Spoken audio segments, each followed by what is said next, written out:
Good morning. Hey guys, it's Eric here. I just want to do probably a quick video here. I am just feeling really grateful today. It's a Saturday and just enjoying life here. So that's really good, I guess, for me. So hey, I haven't been doing a lot of YouTube stuff, and I haven't been watching a lot of YouTube content, mostly because the type of personality I am, I guess I just get consumed by things. So like when I do YouTube, then it's like it consumes me, and I would rather like I'd like if I could do YouTube without being consumed.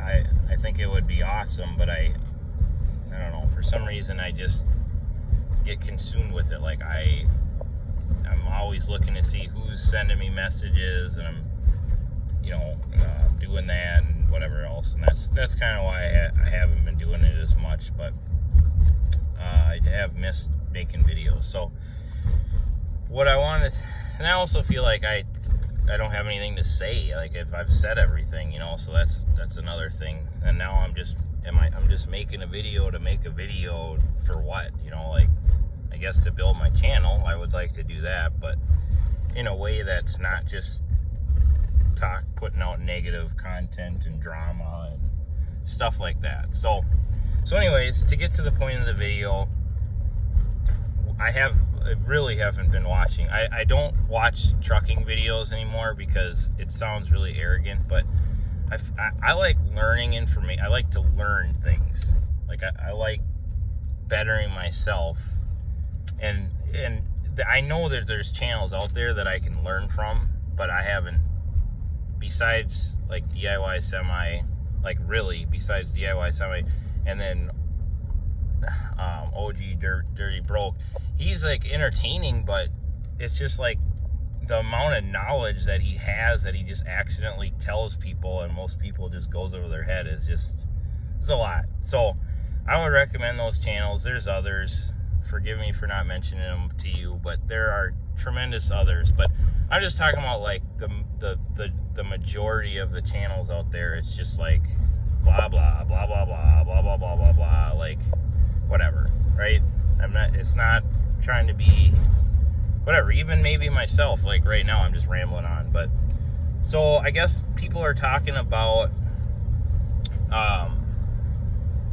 this insurance, and it's going to put companies out of business. And I don't know what's going on with it. All I know is that you put your head down and you work hard and you control what you can control, and everything else, for me, I just leave it up to prayer. You pray for it, but you can't worry. You can't worry so much about autonomous trucks and insurance and AB5 and high fuel prices and whatever else you're going to worry about. All you can do is grind and keep on trucking, as they say in the industry, which is just, I love that. So, I mean, that's what I would encourage you guys. I feel like there's a lot of fear going on in the industry right now. I was just talking to my wife, and she was just telling me that steaks used to cost $8 a pound or strip steaks used to cost $8 a pound at Aldi's, and now they're like 13 or 14 or something crazy. And then I was telling her about insurance and stuff, and I feel like, if you guys are nervous about that kind of stuff, it's just, I feel like we're in a good industry. I mean, there's a rate that you can afford to haul at. It might be cheap. You might be running lean, but there's a rate. I mean, if fuel goes up, the price of freight has got to come up at some point, because you can't run at a lower rate. And if you're a mega carrier, it doesn't matter. There's a rate where you can do it, and there's a rate where you can't. So, the reason that meat is so expensive, a lot of the inflationary things going on is because trucking has gone up. So I feel like we're in a good industry for commanding what we need to get paid. And I'm not saying that we can just write our own checks and stuff like that, but it's going to be noticeable when, if trucking companies go out of business and nothing's getting hauled, then obviously they're going to have to make changes. So I think that's good news. I also thought about doing a video a long time ago which ties into this, which is that one thing to keep in mind, like a lot of people talk about like the good old days and the non-ELDs and or when the trucks didn't have EILDs, whatever the heck they're called, and we didn't have emissions and all that kind of stuff, which, I mean, I am in agreement with that, right? And AB5 and whatever that's called, and there's other stuff too. There's other regulations too that have come out recently that kind of makes it harder to get ahead in trucking, okay? So this is kind of like a,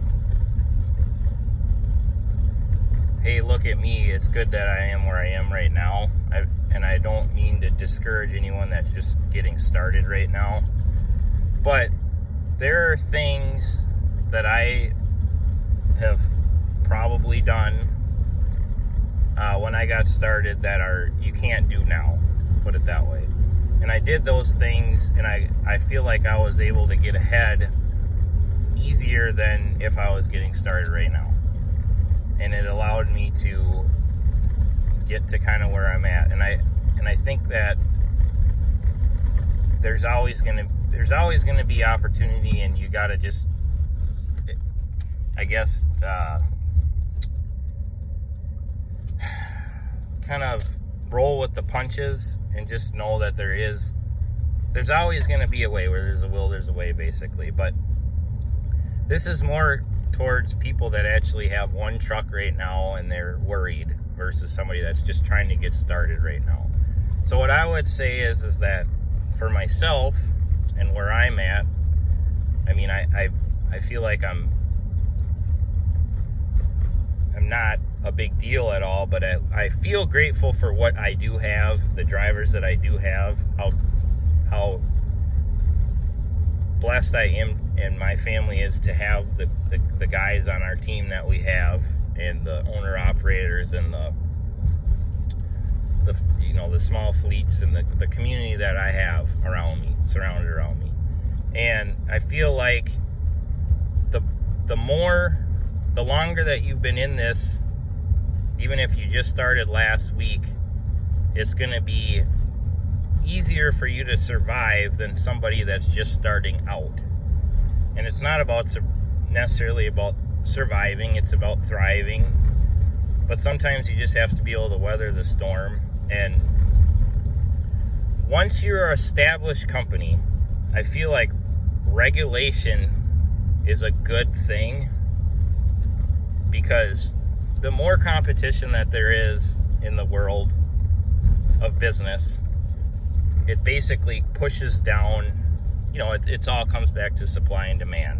So if there's a lot of supply, more supply than demand, then everybody's fighting over the same lanes and the same freight. And then the rates go down because of supply and demand. Well, if the government is going to make it harder for bear to enter, and they're going to jack up the prices of insurance by double, is what I've heard. I haven't done any research on it, but that's just what kind of like the people's headlines are saying. Well, then it's going to be harder to do business. But in my mind, I feel like I'm up for the challenge, and it really does sound very depressing, but I feel like, everything that I do this year, the rates have gone up. Almost all the rates and all the contracted freight that I do, the rates have gone up, and they will continue to go up. Not where I'd like them to be, but they've all gone up. And the reason that they've gone up is because they have to, because operating expenses have gone up. So I think that it will affect people from starting. It will affect companies that are about to be out of business anyways. But if you're doing it for a legacy of, you know, doing it for just more than just like a side hustle, and you're in it for the long term, I think it could be a good thing. You know, it could be kind of like, who even thinks about like starting a railroad these days, or starting a shipping company that goes across the ocean? No mom and pop shipping companies, no mom and pop railroad stations, and that's what we're in. We're in the transportation industry. So could trucking be like that? Could you be like one of the, you know, like 100 years from now, one of the 100 companies that are in the trucking industry, and that everybody's these huge conglomerates? Now, I don't think it's going to get that extreme, but it could be that you are in an industry that it's, you know, the haves and the have-nots. I think it is that way already. But I feel like, for me, as a very small peon in the trucking industry, that I am carving out more than a living. I'm getting ahead. I'm able to do what I want when I want. I have extra money left over to invest in things, and to do whatever, you know, it is that I'm trying to do, which is just further leave a legacy for my family and myself. I don't even exactly know what that exactly means right now, but what I'm basically trying to say is, be optimistic, keep your head down, work hard, and just be grateful for what you have and the opportunities you have, and just know that if things get more expensive, then in turn things should go up in price, or lanes and runs and should go up in value, or up in price. Now, is it the price that you want it to be? It probably won't be. It's probably not going to be what you want, but I don't think it's going to be the end of the world. So hope you guys enjoyed this video. If you want to leave a comment, that would be appreciated, and we'll see you on the next one. Peace.